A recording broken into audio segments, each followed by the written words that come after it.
Ano ba tingin ninyo kay Congressman Leviste? Siya ba'y kakampi o kaaway? Kalaban?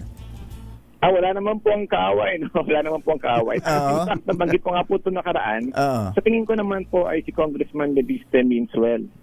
Baka Tama. naman po talagang siya po ay nagsiwalat ng mga impormasyon para naman po mapalinis ang matanggal ng korupsyon, no? Mukhang yun naman po talaga ang kanyang pakay Oo. sa kanyang paglabas ng mga impormasyon. At kaya nga po kami dito sa DZRH, sa 2x2, binibigyan namin siya ng airtime dahil ramdam din namin sa kanya yung kanyang pagnanais na makatulong sa administrasyon, sa pamahalaan, sa paglilinis.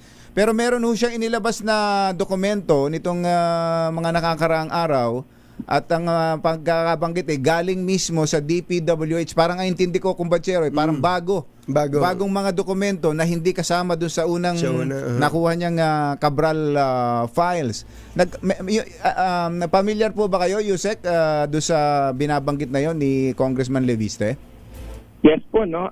Nakita ko nga po itong dokumentong to. Nakita po namin ni Secretary Bench ito.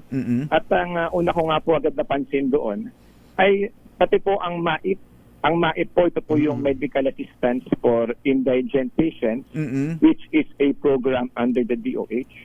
At pati po ang MAIP ay nakalagay po doon sa purported official document ng DPWH. So sa unang tingin ko pa lang po, bago kahit po hindi sa malalimang pagsusuri, kita ko na po agad na ito po ang dokumentong ito ay misrepresenting to be unofficial DPWH document, where in fact ay hindi po ito official.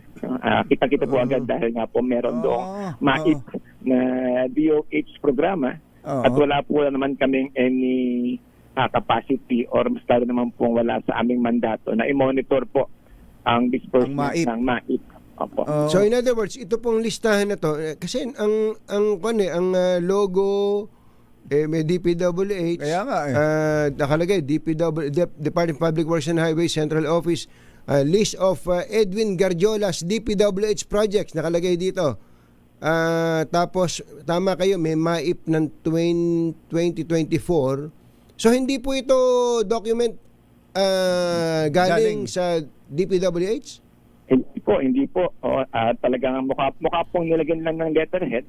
Ito, pero wala po kasi kaming ganyang dokumento. Hindi rin naman po kami nakasummarize ng mga nakukuha ng mga individual o ng mga politiko.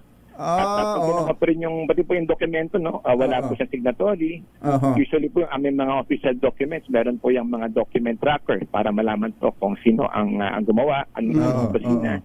Meron din po yan na letterhead sa ilalim. Meron po yung mga ISO, QR code, etc. po, no? Ito po talagang sinalpakan man ng letterhead, misrepresenting and purporting to be a DPWH document. Ito nakalagay nga, list of Edwin Garjola's DPWH projects as of 28 August 2025. So ang sinasabi nyo, Yusek, ay hindi kayo gumagawa ng ganitong klase ng dokumento? Listahan ng mga projects na isang partikular na kongresista? Tama po kayo, no? Wala po kami ganyang ginagawang dokumento.